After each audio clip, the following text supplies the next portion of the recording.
Okay, hello everybody, shalom lekulam. Okay, I'm supposed to tell my personal story, even though for me it's another reincarnation. Okay, it was 20 years ago.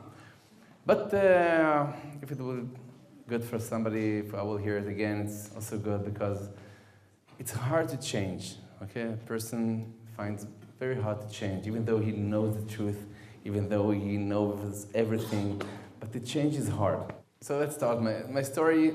I'm coming from a very secular family, okay, very secular family, an Ashkenazic family, okay. I'm saying Ashkenazi because there is Sephardic families that they have a little bit Masoret, a little bit things in Kiddush and Shabbat, Yom Kippur, Pesach, but in our home there was nothing, okay. I was raised here in Israel, of course, but I have no connection to the religious. I even hated religious people, okay. Don't be offended if there is. Here, no? I've hated religious people myself. Okay, so we have something in common. In Hebrew, I had sentence like "dros kol dos." Dros is ran over. Dos is the Orthodox people. In Hebrew, it sounds better. Dros kol dos, hashmed kol chared. Chas v'shalom. I don't want to translate even. Okay. Yireh shamayim lamayim, to the water.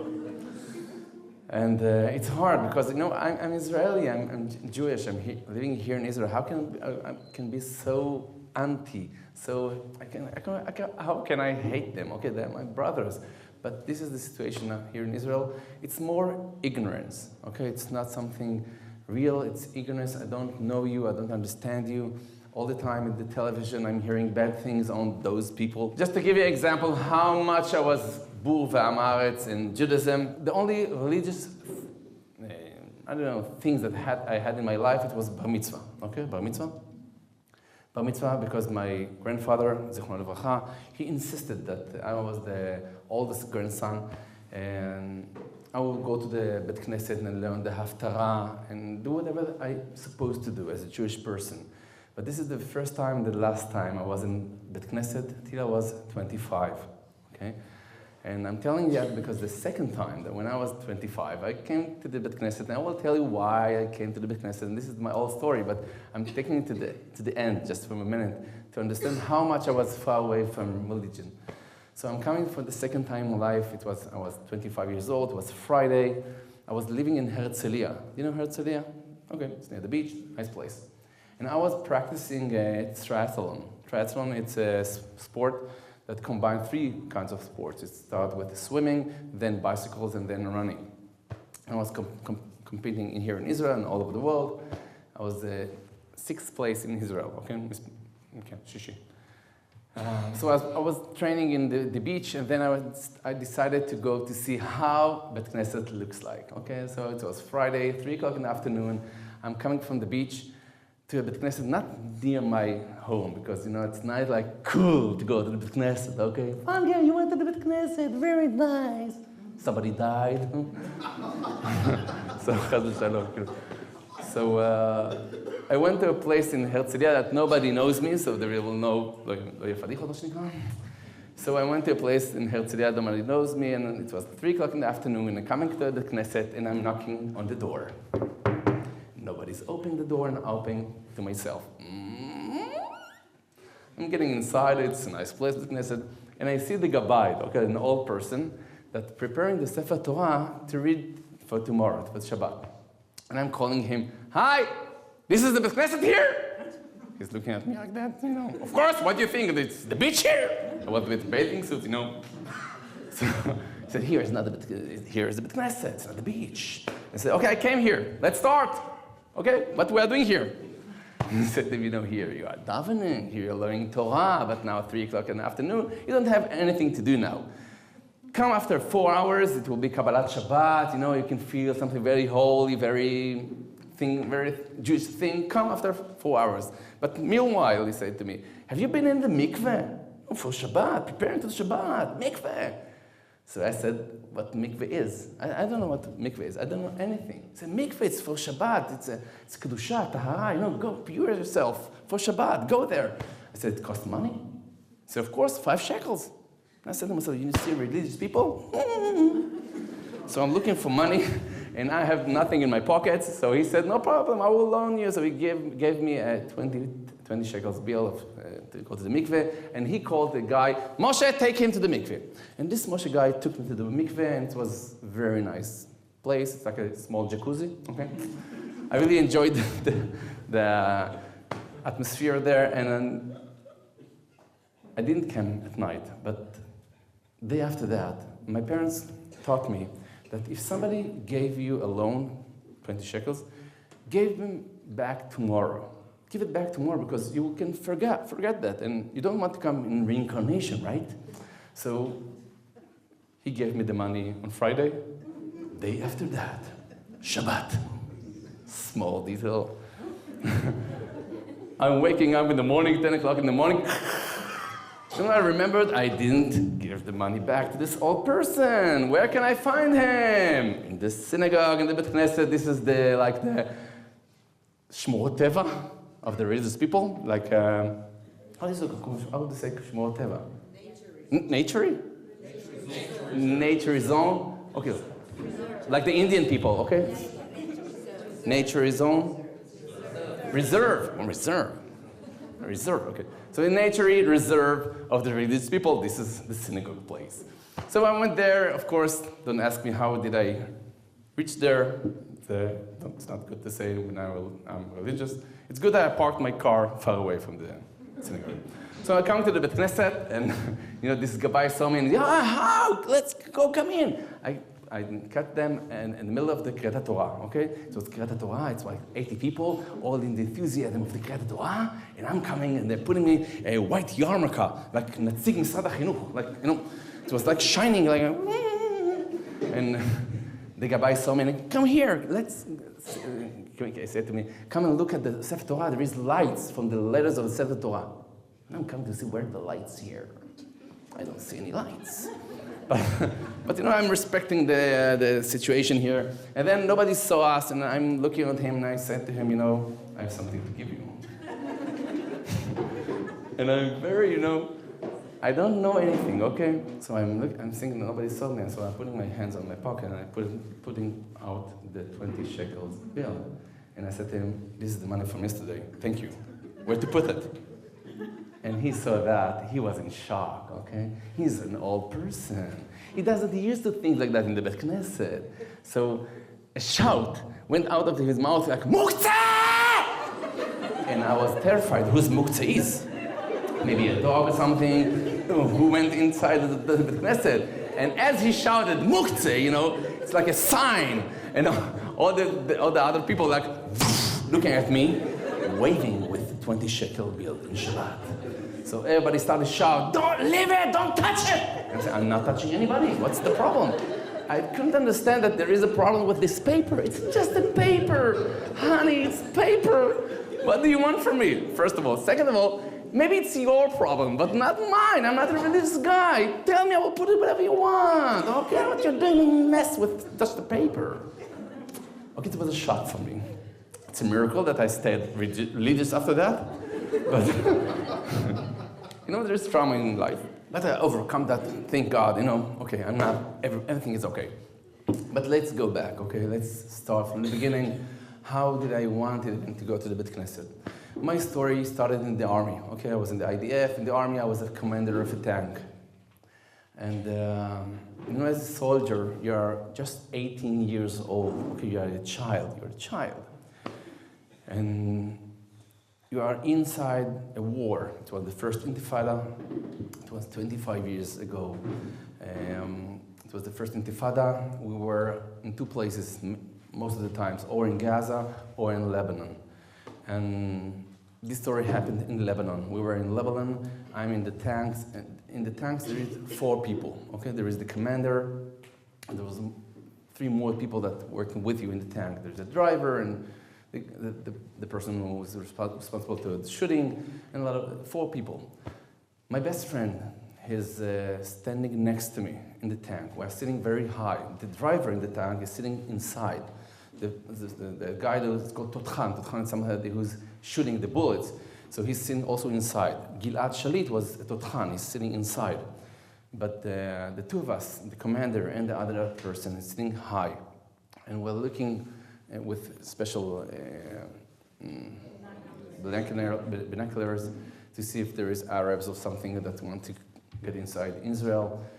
And Hezbollah made something, they started with the tunnels, okay? And a tunnel, you cannot see that, okay? They are just putting out like mushrooms from the ground. You cannot expect that. You cannot be prepared to that. And they opened a fire on us, and the second bullet hit my friend, was next to me, okay? I heard the bullet like that. And one of the bullets hit him, and he was my best friend, okay? We were raised together. He's my neighbor, he was my neighbor, he was my best friend. We were learning together in the high school, and he died immediately. And for me, it was a shock, okay? I'm the commander. I have to give orders what to do, should back, go back. I don't know how to give orders, but my best friend needs me, okay? But I couldn't do anything. And when everything stopped and, we just looked who got hit, for me, it was a very tragic moment because I know he finished his life. And for me, from that moment on, I changed. Because I knew one thing. He lost his life, okay? He didn't succeed at anything. He's just a young guy. He was 19 years old, okay? And with one bullet, everything was finished. So he missed his life. I'm not going to miss my life, okay? I'm going to live for him and for myself also. And that moment, my life changed. I came back home. My mother looked at me and said, you matured 20 years in 5 minutes, okay? I decided to put my effort in career, not army career. I didn't want to have anything with the army at all. Academic career. I started learning psychology. First degree, not the first degree, it's the BA in psychology. This is the beginning. After that, I wanted something practical because psychology is nice, but I felt it's like too much, okay? Give me things to help a person, okay? Be a psychologist, it's a lot of years, like 7 years in general, and I really want to help people, okay?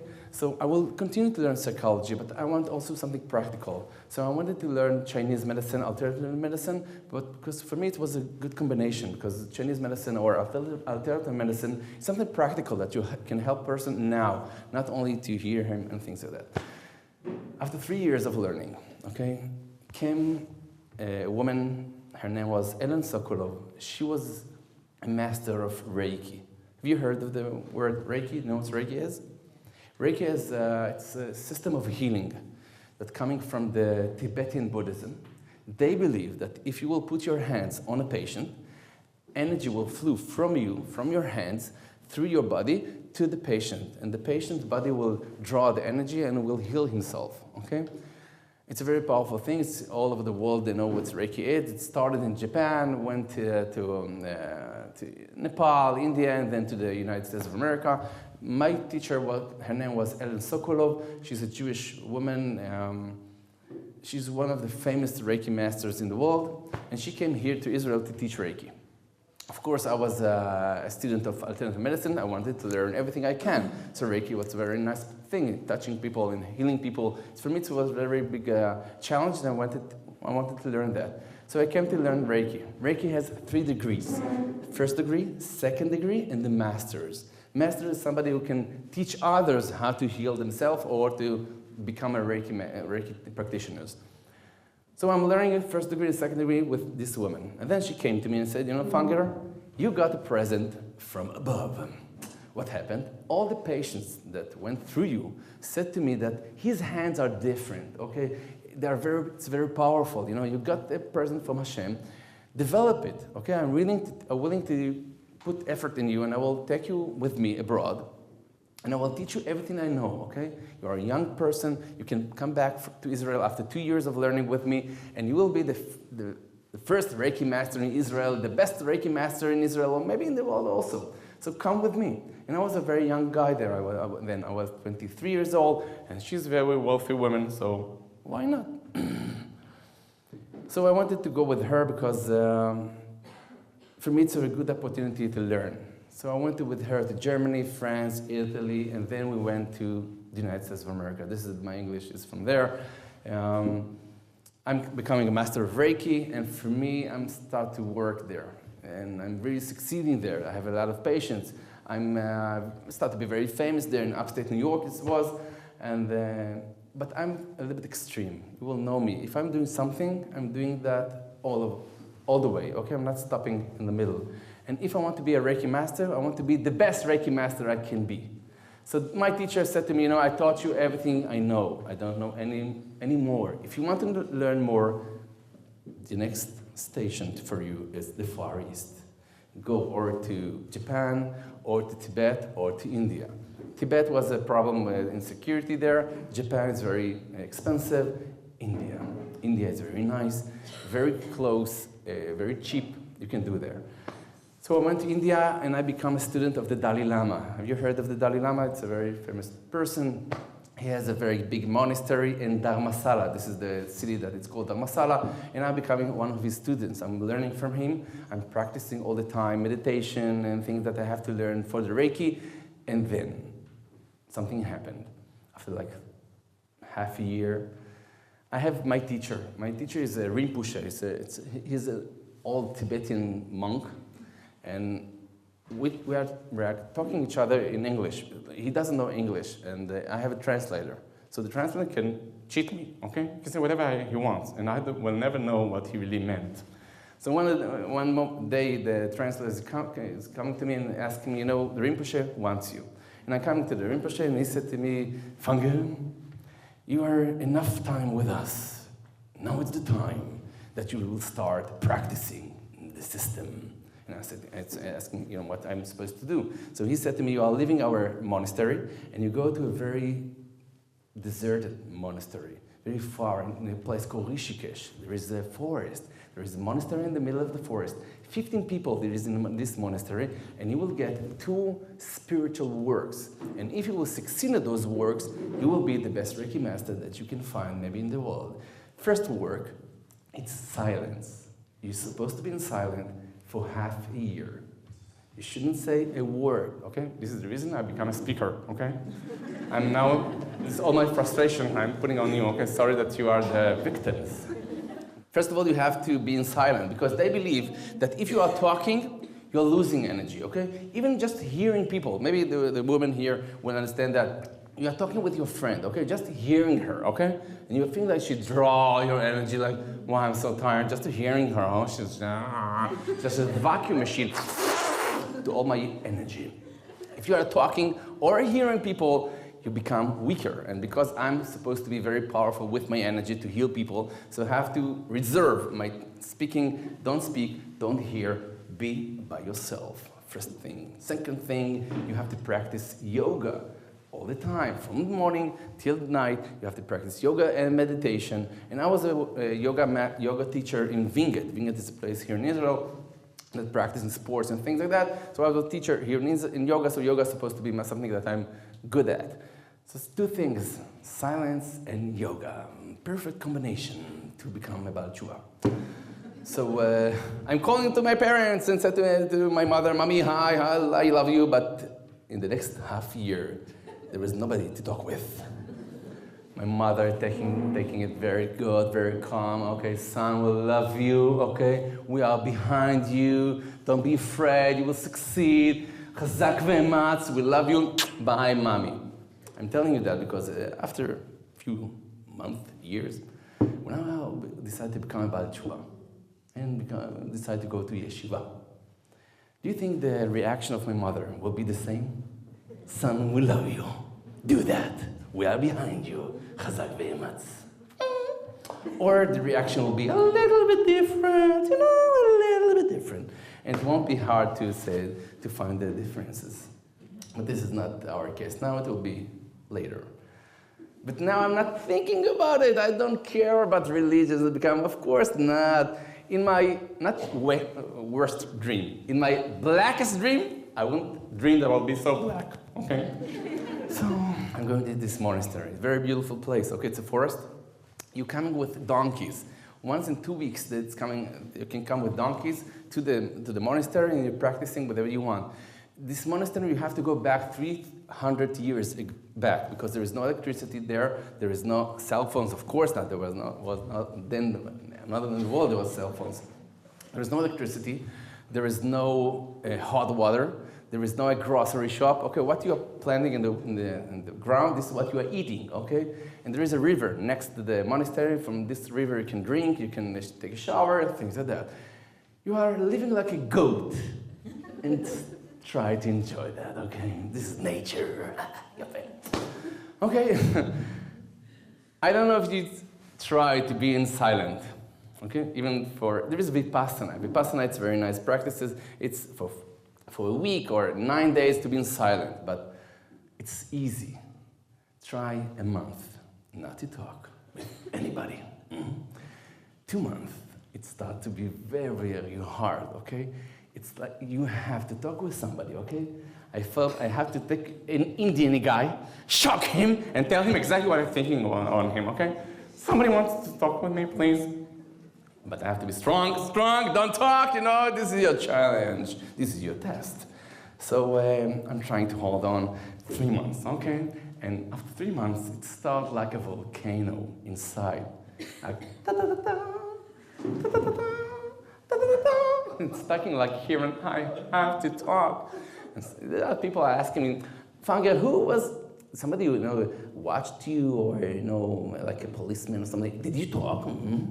Nobody sees you. You can go to a corner, talk whatever you want, and I didn't talk. I know somebody heard me. No, but I'm fooling whom? Just myself. Be an honest person. There was a bully guy. I don't know what it's called. Birion, Birion, like a bully? Bully, okay. It was a bully guy, okay, like Schwarzenegger style. So he was a bully guy, and he was going on the bus and taking the door out like that, and he said, "Who's Moshe Cohen here? Who's Moshe Cohen here?" All the bus people are like, "Oh," was shivering. Nobody's in here. Moshe Cohen. He said, "Who's Moshe Cohen here? Who's Moshe Cohen?" A little guy, on the end of the bus, put his finger up. "I'm Moshe Cohen. So you're Moshe Cohen." He took him and poof, and he was killing him, throwing it in the air, and the little guy like, la, la, la, la, la, falling in the ground, and the bully guy went out of the bus. And everybody was in shock, it was like almost killed him. But they are seeing that the small kid, he's smiling. So everybody went to him, and why are you smiling? It hurt. He said, "I just fooled him. I'm not Moshe Cohen." You're fooling whom, okay? You will suffer for that.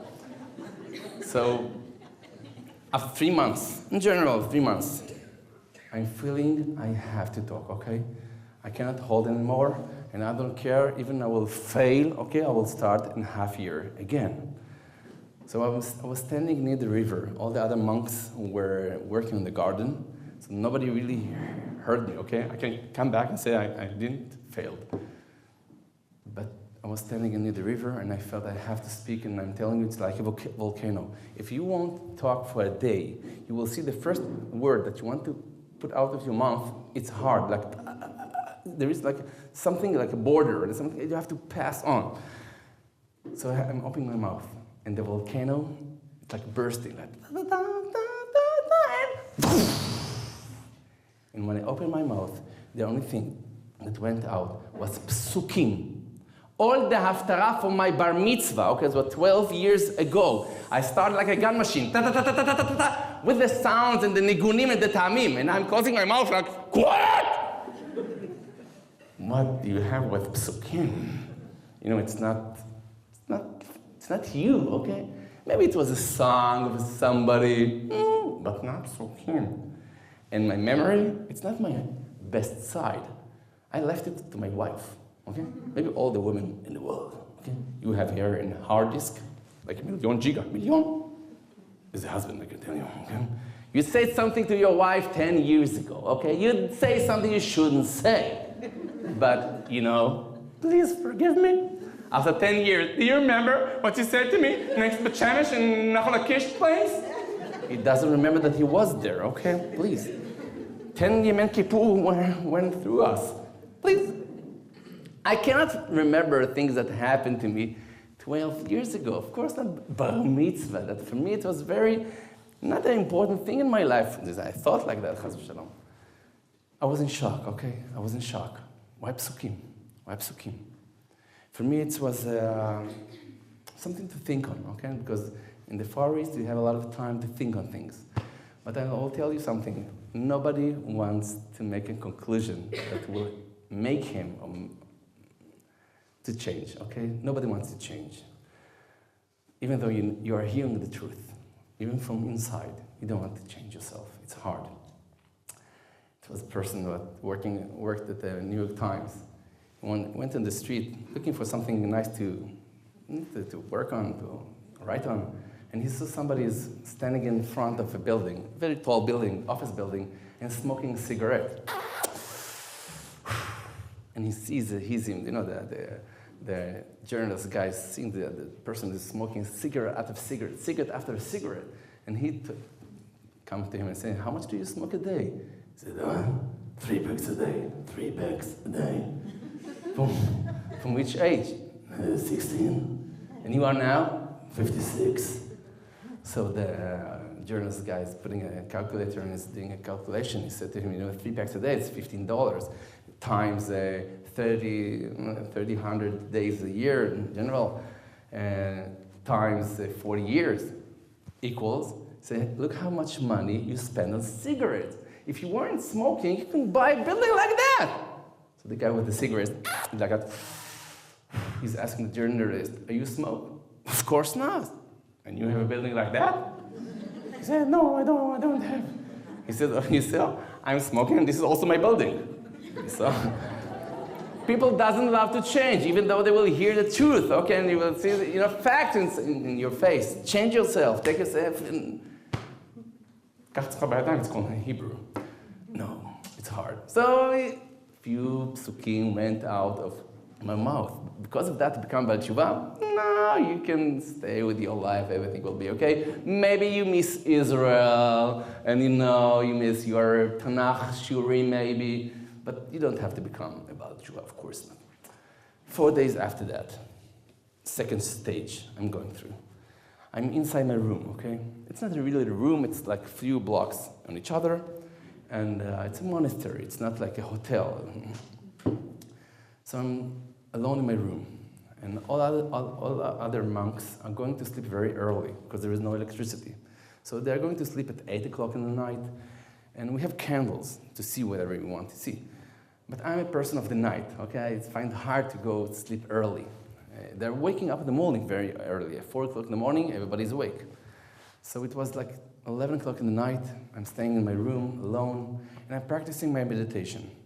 And then I decided to go to sleep. Okay, it's enough time. I want to sleep. I'm closing the lights, the candles, and I have a very odd feeling that somebody is with me in the room. I can feel like somebody's watching me. And I was lighting the candles, start to do a patrol in my room. And I don't see anybody, okay? I'm alone in my room. There is nobody there. But it's frightening, okay? I can feel like 2 eyes on me. And I decided it's too frightening. Change place, change life, okay? Let's go to sleep outside. There is something here. Maybe there is no mezuzah or something. Stop, it didn't bother me then. Let's go outside. Sleep outside. I don't have a lot of things. I can take everything outside. I have a mattress, a sleeping bag, and my bag. So I put 2 candles to see the way out. I'm taking in one hand the mattress, and the other hand I'm taking the head of the sleeping bag. And when I'm pulling up the head of the sleeping bag, a yellow scorpion is falling from the head of the sleeping bag. Okay? If I went to sleep like every night in the last half year, I will put my head on him, okay? And to put your head on a yellow scorpion, okay? In India, they are not nice, okay? They don't love Jewish people. And this isn't. So if he will stab you, after 3 hours, you can say goodbye to everybody. You are going to Tisat El Al, to your grandpa above. So for the first time in my life, I can have a very powerful feeling. Somebody is protecting me. There is somebody above that protects me, because I have no reason to think, let's go to sleep outside. I'm not a person like that. Maybe somebody can hear my story and say, okay, he was in India, India. Maybe, he was like this people, flying all over. with, I don't know, things that you are smelling, okay? But I'm not like that, okay? I'm a very logical person. I'm not feeling that somebody's with me in my room, but it was a very powerful feeling that I'm wishing myself, and you also, to have this feeling now that somebody is with me, okay? I'm not alone. Hashem is with me.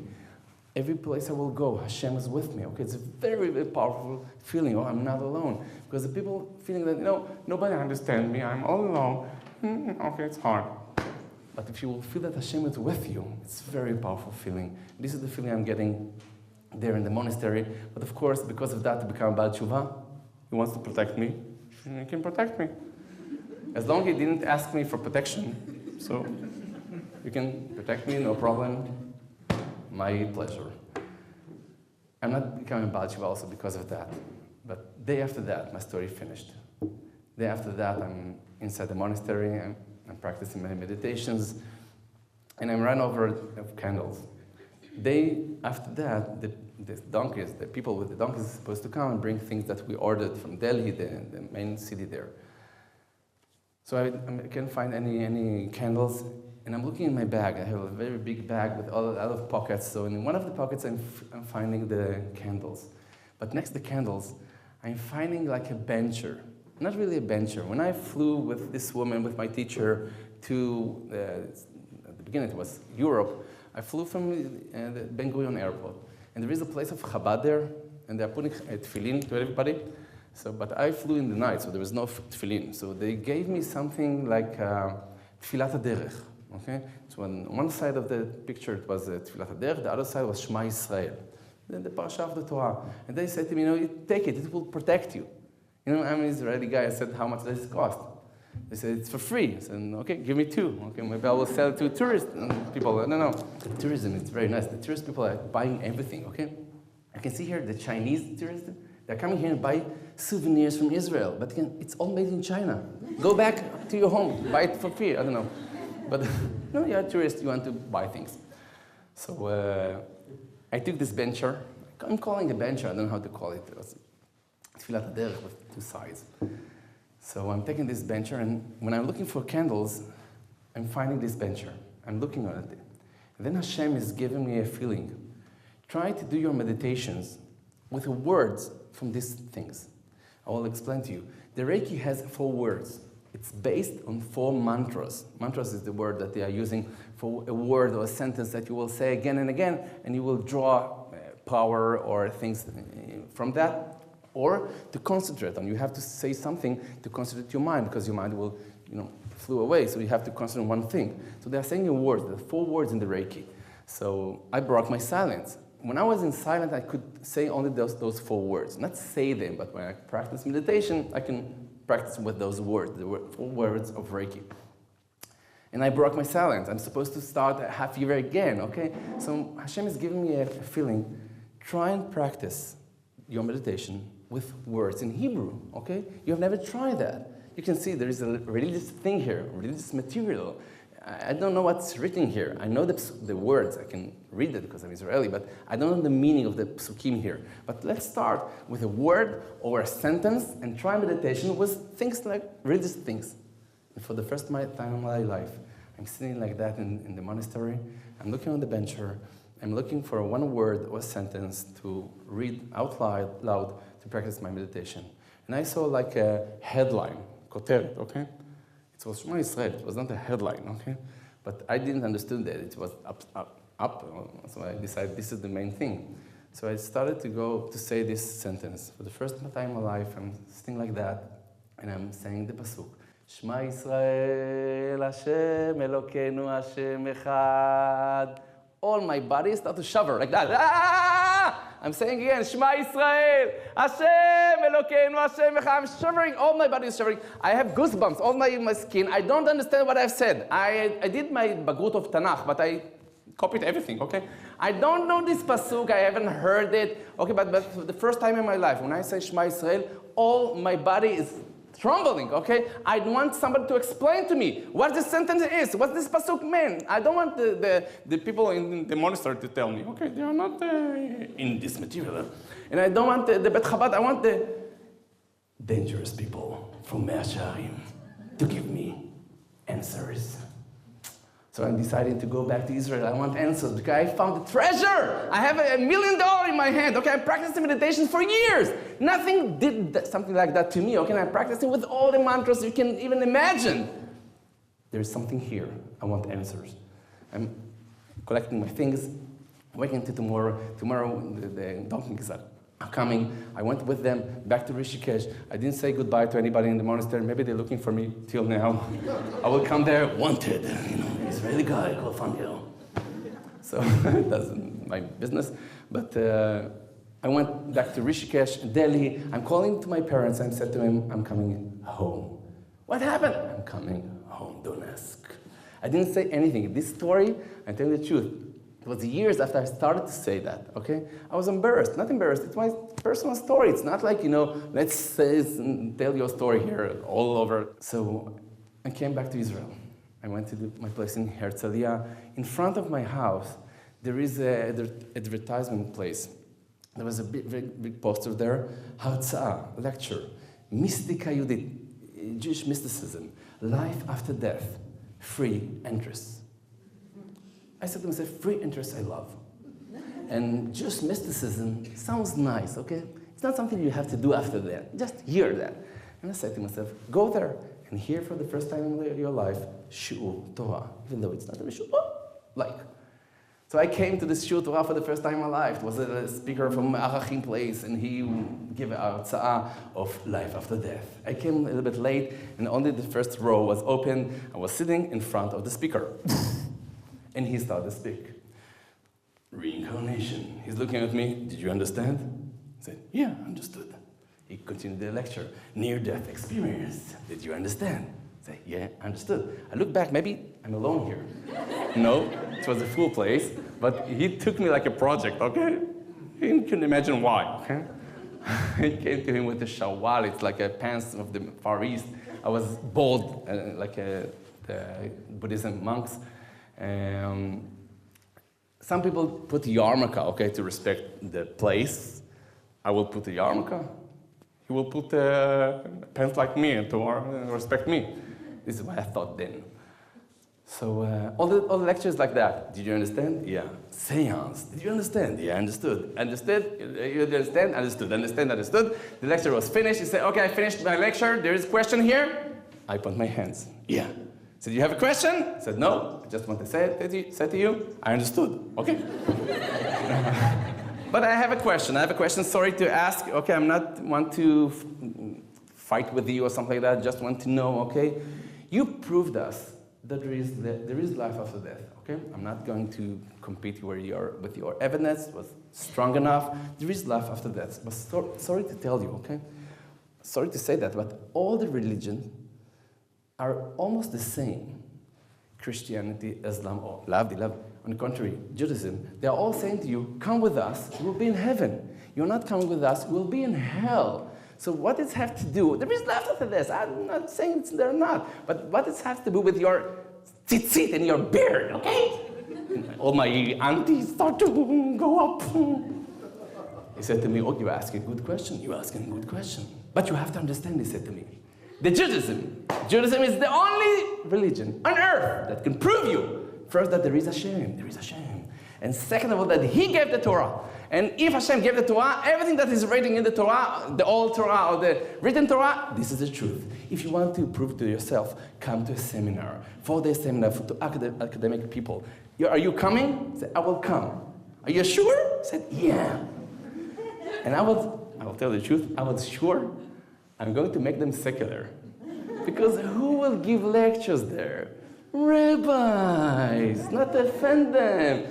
Orthodox people, they're not learning in college. No, they don't know anything. Who's me Torah? And I'm a big person. I know everything. I learned at the university, so I will teach them what the big world has to say, what they will say. And I was so arrogant, so foolish. I came to this seminar. This was my mistake. I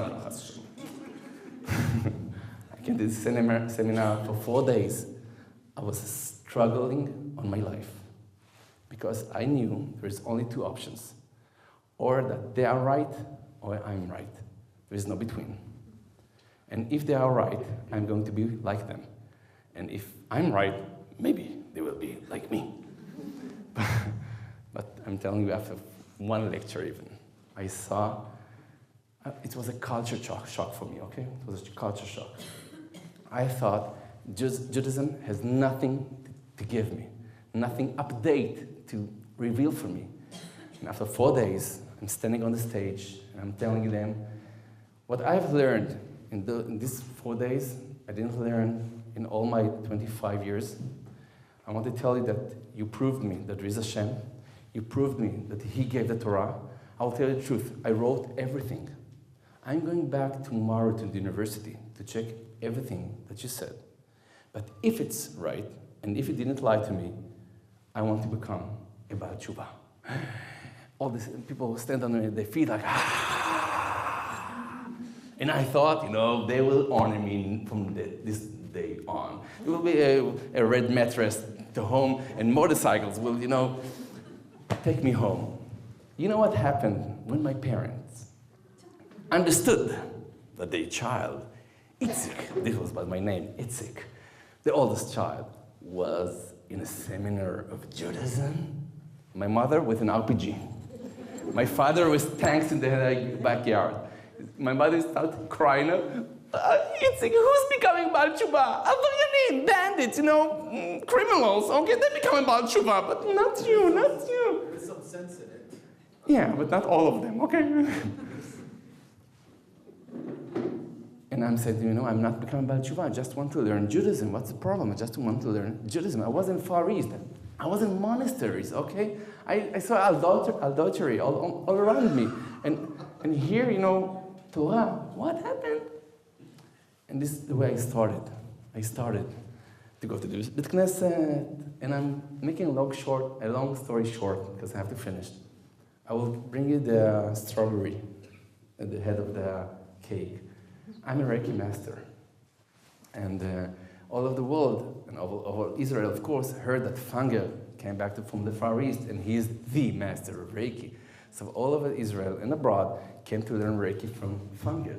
And I started to become a religious, like a small yarmulke, with genius, of course, and that. But, I'm started. And I'm starting to make a lot of money, because I'm opening a workshop of Reiki. If I have at least 50 people, and workshops cost $300, and 2 days workshop. So you have to understand I'm doing a lot of money, okay? $300, 50 people, at least, for 2 days, and 2 days after 2 days, and 2 days after 2 days. I'm making a lot of money. After half a year, I have a new car. I'm planning to buy a house. And then, something has to destroy everything. Has to destroy everything. 2 Orthodox people, 2 religious and Harediyot women came to my workshop, and they were really enthusiastic and said, wow, you have wonderful thing. You have to teach it to all those people. They will love that, They will run over it, to you. So I don't know all those people, arrange them, I will come. So the 2 women arranged 200 women, Orthodox women, and I came to give a lecture on Reiki. My mother is my secretary, okay, this is her pleasure. And we went to this place, I gave a lecture of the Reiki, and all the women there were, whoa, it can help everything, so we want to learn. And my mother is writing it down, and he said to me, Yitzchak, you are a millionaire. Because till the end of the year, you are full booked with workshops, treatments, and lectures on Reiki. But, and I told you, there have to be a but at the end. A young woman came to me, Orthodox woman, came to me and said, sorry that I'm asking you, but are you sure the Reiki is kosher? I said, what? Are you sure the Reiki is kosher? Well, Orthodox women, we want to that it's really kosher. You're bringing from the Far East, and we want to know that it's kosher. I said, we're not eating anything, okay? Bring the food from your home. I'm not, doesn't matter for me which hechsher. You can bring whatever you want. I respect everybody. She said, it's not doing with respect. Please bring, like an autograph or something from a very big rabbi, so it will be okay for us. I said, I don't know rabbis, okay? Please help me. So she sent me to Rabbi Yitzchak. Rabbi Yitzchak, the son-in-law of the Rav Yashiv, one of the biggest sages in Israel, of course, Talmid Chacham, and I went to him. because he understand also, of course, the Torah, but also in the medical world. And I'm coming to him, I'm 25 and a half. I'm coming like a very optimistic guy, and I'm sitting next to him and I say, Rabbi, I'm practicing Reiki. Isn't Reiki kosher? I said to him, what Reiki is? I start to explain to him, 4 words in Japanese. I'm doing initiation. I'm opening the person like a channel, and everything I'm doing. I'm making him a special in Reiki in 20 minutes. And after that, I'm asking the question: is it kosher? What do you think, Rabbi? Is it kosher? He said, no. I said, Rabbi, think it over, okay? Maybe $1,000 will help you. So it's not kosher. The words, it's in Japanese. It's maybe avodah zarah. It's from Buddhism. It's like a kishuf that you are doing, like a mischief or something. I don't know what. Mysticism or mischief? Magic? No, magic is magic. Kishuf is something more powerful than magic. Okay, witchcraft, right. You have to understand, I'm not wishing that, even to my worst enemies. For me, it was a shock. For me, you have to understand, it's something that put all my life inside. It's like you are building a home or a house or a building from glass. After 4 or 5 years, it's like blasting in your face. I was finished. I went home, started to cry. I was sitting in the salon of my house, crying. I didn't know what to do. I started to talk to Hashem. I said, Hashem, I just not long ago met you, okay? I know just for a little time, but in the small time that I know you, I learned 2 things. First of all, I learned that you are not putting a person in a challenge that he doesn't have strength to go through this challenge. And if you are putting me in such a hard struggle, such a hard nisayon, so I have to believe that I have the strength to go through it. First thing. Second thing, I learned that if somebody is sacrificed, אם אדם מקריב, אתה מקרב אותו. If somebody is sacrificed, you are making close to you. So Hashem, I'm not asking for money. I'm not asking for a career. I'm not asking for honor. I'm just asking you one thing. Hashem, please don't leave me, because I'm going to leave everything. I called my mother. I said, Ima, please cancel everything. The workshops, the treatments, the lectures, the Reiki is not kosher. Third World War. My mother, it's kosher. Who said to you it's not kosher? Your mother said to you, saying to you it's kosher. I said, Mommy, I'm sorry, it's not kosher. It's not a plastilin that you can, play with. I didn't know what to do. Maybe I will go back to the university. Maybe I will become a psychologist. Some of the rabbis told me, go to Reb Chaim Kanievsky. Go to Reb Chaim Kanievsky and ask him what you should do. I went to Reb Chaim Kanievsky. I told him all this story, and he said to me, can you go to yeshiva for 3 months, okay? Please see what the Olam Torah really is. Not what you thought that you think it is, not something that you saw in the TV. Try it for 3 months. And if you won't like it, do whatever you want. You can go back to the university or whatever, but please try it. For me, it was the wisest idea, the wisest advice that I got. I went to the yeshiva. I began in Or Sameach. After that, I went to a yeshiva called Kiryat Malachi, and I found a new world, a world that I didn't know it existed in, okay? Very powerful world, very true world, okay? Very deep world of the Torah, of the Gemara, of the everything, okay? After 9 months, I met my wife, and I have to say that I'm really grateful to Hashem that He gave me this wife.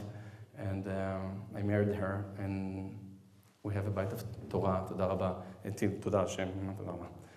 And now I'm 20 years after that, and now I'm really a millionaire, but not with money, because money, if somebody's really a millionaire, he knows it's nonsense. A millionaire is somebody who has a way, that he has an answer to his questions, that he has a purpose in life. He knows there is a meaning in his life. Life is not easy, but we have a meaning. Everything is looking differently. So this is my story. Just to close it, I have a brother that became a Baal Tshuva 4 years after me. When he became a Baal Tshuva, my parents were really glad, okay? And I said to my mother, why? When I became a Baal Tshuva, man, okay? But he's coming back and you applaud him. And my mother said that when you became a Baal Tshuva, we didn't know what to be a Baal Tshuva is. We thought we would be very extreme. You won't talk to us. You will throw stones on us, or you burn the TV or something. But we saw it didn't change. It changed, but for good. Even sometimes you have a long hair behind. Now you have in front, okay? But you stay the same Yitzchak, okay? But you are improved. And this is the main thing that I wanted to tell you. When Moshe Rabbeinu came to Paro and said to him, let my people go, now we have to ask Hashem, let my people know.